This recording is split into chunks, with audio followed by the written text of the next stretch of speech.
வணக்கம். நான் உங்கள் தேவ் பிரான். என்னோடய சேனலில் நம்மளுக்கு பொதுவாக ஆட்டி படைச்சிட்ருக்கிற சில விஷயங்கள், ப்ராப்ளம்ஸ், சொல்யூஷன் இல்லாத ப்ராப்ளம்ஸ் எல்லாருக்கும் அதை அரிச்சிக்கிட்டு இருக்கு. இந்த மாதிரி சில விஷயங்களை பற்றி எடுத்து டிஸ்கஸ் பண்ணி அதுக்கு ஒரு தீர்வு காண முடியுமா, முன்வைப்போம் ப்ராப்ளத்தை. அதுக்கப்புறம் என்ன நடக்கும். இப்போ முதல்ல எடுத்துக்கிட்டிங்கன்னா, நான் இன்றைக்கி பேச போகிற டாபிக் அக்காமடேஷன்ஸ். ஹோட்டல் அக்காமடேஷன்ஸ் இருக்குது பார்த்திங்களா, ஒவ்வொரு ஊர்லேயும் நம்ம ஸ்டேட்டில். மற்ற ஸ்டேட் பற்றி தெரியல. ஹோட்டல் அக்காமடேஷன்ஸில் செக்இன் டைம்ன்றத 12 மணி 2 மணி அப்படின்னு வச்சுருக்காங்க. 2 மணி டு மறுநாள் மத்தியானம் 12 வரைக்கும், இல்லை 12 டு மறுநாள் 12.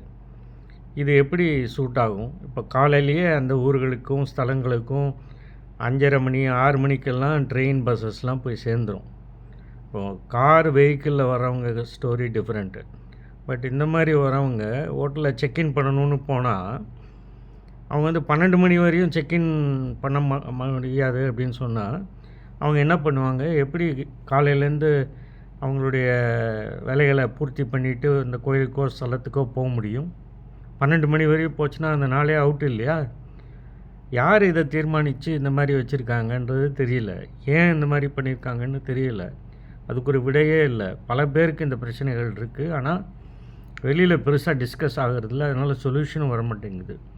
அதனால் நான் என்ன சொல்கிறேன்னா, கவர்மெண்ட்டோ இல்லை இந்த ஹோட்டல் குழுமமோ அவங்க ஒரு டிசைட் பண்ணி ஒரு டைம் ஃப்ளெக்ஸியாக எல்லாத்துக்கும் அட்வான்ஸ் புக்கிங் பண்ணாலும் சரி, வந்தாலும் சரி, அவங்க செக்இன் டைமும் மறுநாள் செக் அவுட் டைமும் 24 hours எனி டைம் செக்இன் பண்ணலாம். Availability, subject availability, any time check in பண்ணலாம். மறுநாள் அதே டயத்துக்கு செக் அவுட் பண்ணலாம்னு வச்சாதான் அந்த ஏர்லி மார்னிங் போகிறவங்க, இப்போ 6 மணிக்கு போகிறாங்கன்னா அவங்க 7 மணிக்கு செக்இன் பண்ணி குளித்து எல்லாம் அந்த ஸ்தலங்களுக்கோ இல்லை கல்யாணத்துக்கு காலையில் போக வேண்டியிருக்கும். அந்த ஊரில் அக்காமடேஷனே 12 மணின்னா எப்படி கல்யாணத்தை அட்டன் பண்ணுவாங்க? இதை பற்றி யாருமே நினைக்க மாட்டேங்கிறாங்களே. அதனால் இதுக்கு ஒரு தீர்வு காணணும். ஒன்று, கவர்மெண்ட் இதுக்கு பில் பாஸ் பண்ணி சட்டமாக ஏதாவது இயற்றணும், அல்லது அக்காமடேஷன்ஸ் வச்சுருக்கிற ஹோட்டல்ஸ் நடத்துகிறவங்க எல்லோரும் கூடி அவங்களுக்குள்ளே பேசி இதை பொது ஜனங்களுக்கு யூஸ்ஃபுல்லாக ஃப்ளெக்ஸியாக இருக்கிற மாதிரி வைக்கணும் அப்படின்றது பற்றி இன்றைய பதிவில் நான் உங்கள் எல்லார் சார்பாகவும் பதிவிடுறேன். தொடர்ந்து நம்ம இந்த மாதிரி விஷயங்களை எடுத்து பேசுவோம். நன்றி, வணக்கம். இன்னொன்று, எல்லோரும் என் சேனலுக்கு சப்ஸ்கிரைப் பண்ணி ஆதரவை தெரிவிங்க. அதே மாதிரி லைக் பண்ணி ஷேர் பண்ணி ஆதரவை தெரிவிங்கன்னு நான் உங்களை கேட்டுக்கிறேன்.